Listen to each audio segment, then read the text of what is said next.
So let's say that somebody is doing this, and then they're like, you can see that they're swinging freely, then where would you go? Well, you got to start training, right? So there is no secret sauce per se, right? You got to actually go do the work. So one of the things that we would have you start with is doing some divot work, right? So part of striking it solid is getting the divot in the appropriate place. So Chad, what are some ways or some things that you can maybe walk me through here really quick just to help me with my divot? Yeah, so once you're swinging freely, if that divot isn't organized, you're going to experience inconsistent contact. That's just going to be the way it is. So as far as the divot is concerned, what I would have you do is as you're swinging, first things first, I would start to pay attention to where that club is interacting with the ground. So give us 2 or 3. Very good.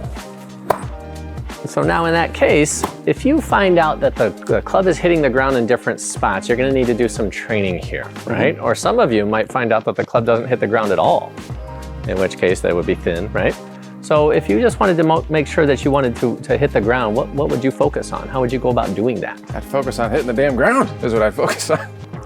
And it's relatively simple. I know it sounds funny, right? But honestly, that's what I would focus on. That's job one, is you have to get this club to interact with the ground what we would call appropriately. So now to make solid contact with your irons and wedges, we know the divot needs to be on the target side of the ball.